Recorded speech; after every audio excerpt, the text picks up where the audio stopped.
Welcome to the mystical universe. Dear friends, Cameroon is one of the 54 countries on the African continent. Strategically located along the Atlantic coast and partly within the Gulf of Guinea. A land of diverse landscapes, stretching from the arid desert to lush tropical forests. And this is also home to tribes who wear clothing made from leaves. And countless other fascinating and peculiar facts as well. Only in the mystic universe is Cameroon today. Let's explore together right now, no more hesitation. Here are the two natural English translations based on your preferred emphasis. In Cameroon, alongside its majestic natural landscapes, street food is also a distinctive feature that attracts visitors. Perhaps the most fascinating aspect to us is the unique culture of the tribes. And one of the most deeply impressive tribes is the Dupa, a large tribe in the northern region of Cameroon. The people in this tribe mainly live in one concentrated area, at the foothills of the Voka mountain range, in the outskirts of Poli town, Cameroon. Tucked away among dense thickets, this place preserves unique and fascinating cultural traits, along with warm and welcoming locals. Though living in a rather remote and wild region, the Dupa people remain hardworking and passionate about their labor. One of their main tasks is to eliminate lychee pests. To create shirts, pants, or hats. The special thing is that every production step is done by hand. But the noteworthy thing is, no matter how tough the job of eliminating pests from lychees may be. But instead, the women and children of the Dupa tribe wear only skirts and pants made from tree leaves every day. Perhaps many of you are wondering why this is the case, right? Actually, this is the unique cultural beauty of the people in this region. When they go into the forest, they will pick fresh green branches to bring back. Use a piece of cloth to tie the plants together. Then sewn into a dress. They will wear a padded jacket on top and simply drape the leaf skirt over the bottom. Wear it as an everyday outfit.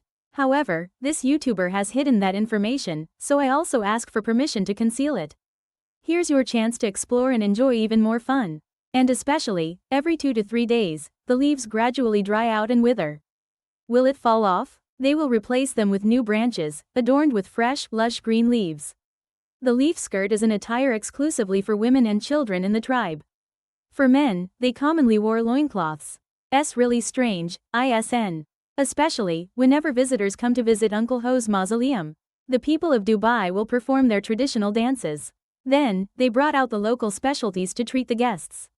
For example, millet beer, this is a type of beverage made from millet grains. Harvested from the town's key rice fields. And millet is also a type of grain belonging to the cereal group, shaped like rice grains or barnyard grass seeds. Millet is highly nutritious, easy to digest, and packed with beneficial nutrients for health. So, if you have the chance to visit Dubai, don't forget to enjoy this amazing drink. Eating dirt? Unbelievable. That's the exclamation many people make when first hearing about this custom. Here are the translations, keeping the original tone. The reason is that Cameroon is an immigration destination for many people from other countries in various waves of migration. The ethnic groups here are also very diverse, with over 200 different language groups. Accordingly, in some desert areas or high mountainous regions, the elderly still maintain some inexplicable customs, among them the practice of eating dirt. Women here have a habit of eating white clay, a type of soil locally known as kaolin. Many elderly folks in the countryside still eat kaolin clay every day. In many markets, white clay is openly sold, just like vegetables or fruits. To this day, many people living in the desert regions of Cameroon still maintain the habit of eating white clay. But mainly women during pregnancy. Professor Sarah Zhang from Cornell University in the United States provided the following explanation for this issue. This person spent 2 years researching and analyzing nearly 500 modern and ancient documents on geophagia, earth-eating behavior. That phenomenon doesn't just happen in Cameroon, folks, it occurs right in Tanzania too. She believed that during pregnancy, women often lack a certain substance in their bodies, and this substance can only be replenished from kaolin. This piece of white meat is enjoyed after being marinated with various spices, including crushed pepper. Some types of clay contain abundant beneficial minerals, which are very good for the health of pregnant women. For example, 100 grams of white clay soil contains 15 milligrams of calcium, 48 milligrams of iron, 42 milligrams of zinc, along with a small amount of copper and other trace elements. Perhaps that's why people with anemia often develop a habit of eating clay. Be even more surprised to learn that eating dirt in Cameroon is considered a distinctive cultural trait of the people, so it. Do you want to try this Cameroonian specialty? As for me, I'm quite curious to taste it too. Words like yours are only fit to eat dirt with. So now you all feel reassured, right? The world's deadliest lake. You may have heard of Lake Nyos in Cameroon, an incredibly beautiful body of water. But I bet you'd never guess that beneath this stunning lake lies a dark secret. It was once considered one of the most dangerous places in the world. Tea contain any dangerous toxins, but people still can. What secret does Nyos Lake hold that makes it so dangerous? Sometimes, it spontaneously explodes and destroys all living creatures around it. That sounds really strange, doesn't it? However, the reason is that the lake was formed in a volcanic crater. It contains a large amount of CO2 accumulated over many years, mostly due to volcanic gases erupting from below. This layer of CO2 gas usually settles at the bottom of the lake due to the pressure from the water above. However, due to the extremely low density of CO2 gas, it becomes highly unstable. Under normal circumstances, this case rarely occurs. However, when a natural disaster occurs that is capable of generating geological tremors, Lake Nyos will erupt like an earthquake or a volcanic explosion. Just imagine, it's like holding a can of Coca-Cola and shaking it really hard for a long time. Here are the natural English translations, choose based on context. But at a level millions of times more powerful and dangerous than that. A prime example of this is the event in 1986. Due to the sudden landslide at Lake Nyos, the explosion was so powerful that it triggered a 25-meter-high tsunami, submerging entire neighboring areas. But this isn't even the worst part yet, folks. A cloud of CO2 gas rises, spreads, and envelops the surrounding areas. And because CO2 has a higher density than air, this cloud does not dissipate but pushes the fresh air layer upward. And those unfortunate enough to be within the reach of this cloud will suffocate to death. People living as far as 25 kilometers from this lake must also bear certain damages that it brings. And of course, what had to come, came. At night, Lake Nyos suddenly exploded, claiming the lives of 1,700 people, along with 3,500 head of cattle seized. Just imagine, what would happen if you found yourself right in the middle of that CO2 cloud? And completely healthy, you can't run away from it. And there's only one way out, to fly straight up to heaven. Everyone, look here. In Cameroon, alongside the specialty dish in depth, you can also explore countless other unique and delicious dishes. If you ever get the chance to visit this place, I bet you won't be able to resist trying to count them.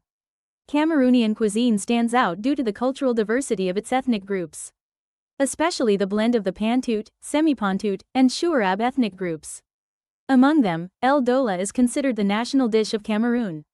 Includes stewed nuts with fish or beef. The dish can also include shrimp. This dish is usually served with lima beans and baboyo, a culinary specialty of Cameroon. This dish is made from fermented cassava, sometimes combined with fresh cassava, and wrapped in leaves. Or take condorade, a dish that is both popular and uniquely delicious in Cameroon. It is widely known as condorade and originates from the western region of Cameroon. This is especially true for the Pamiliki tribe. Here, there's also a dish called pamwiville, also known as coconut worm. This dish must be very familiar to the people of the western region, right? But if you didn't know, coconut worms are actually the larvae of a type of beetle. Living inside coconuts, they are considered a nutritious food. But you'll hardly get to enjoy it, because this dish is both pricey and rare. I'm not exactly sure how much it costs, since I haven't. Honestly, I wouldn't dare try this dish either. You might find it hard to believe, but the Cameroonian national football team, the Indomitable Lions, that is the greatest football team in history. They have achieved incredibly impressive accomplishments, especially in 1990, when they reached the quarter-finals of the FIFA World Cup held in Italy. In that victory, Cameroon's most outstanding forward was none other than Roger Milla, the brightest star of the team in the crucial match against the Colombian national team. Milla played brilliantly and scored 2 decisive goals. These goals not only helped Cameroon secure the victory but also propelled them into the quarter-finals in jubilation. Roger Milla is not only renowned for his exceptional playing talent, but also for his captivating style of play and explosive energy on the field. He is also one of the players who left a profound mark on African football history, especially when he and the Cameroon national team overcame countless challenges to achieve remarkable feats in major tournaments. The Resilient Lions. The Cameroon national team is not only the embodiment of resilience but also carries within it a tenacious fighting spirit. Not only that, but this is also a source of pride for all the people in the African football community, my friends. Their successes have helped affirm the standing of African football on the international stage. And also an immense source of inspiration for future generations. Surely, any football enthusiast must know this name, right? I just found out myself. Doesn't the name Soo sound so familiar, everyone? The highest mountain in sub-Saharan Africa and the geographic center of the African continent. Mount Cameroon stands at 4,040 meters tall, located along the border between Nigeria and northern Cameroon. This is one of the most majestic and awe-inspiring mountains in Africa.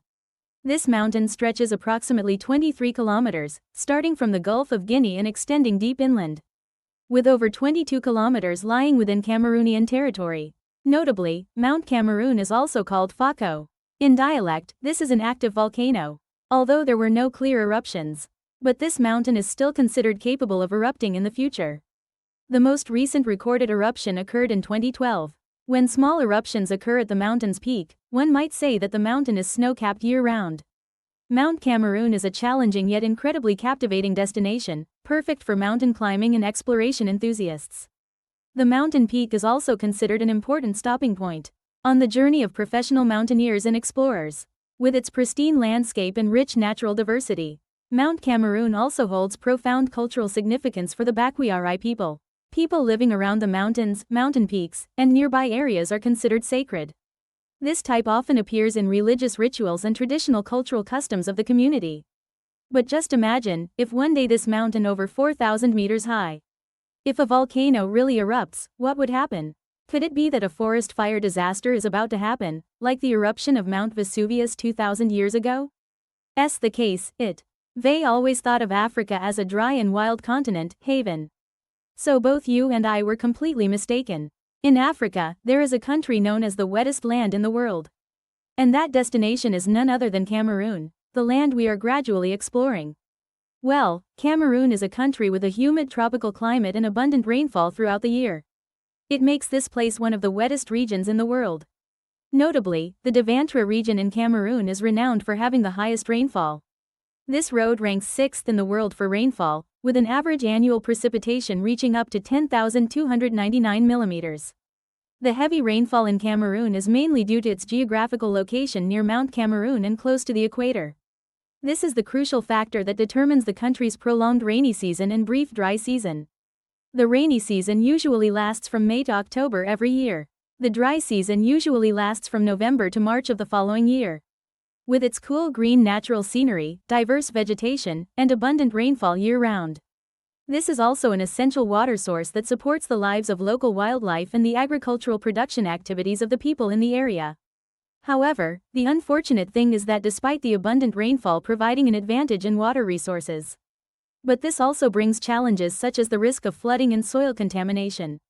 Communities in Cameroon frequently face this risk, and preventive measures must be implemented to ensure safety as well as protect their assets.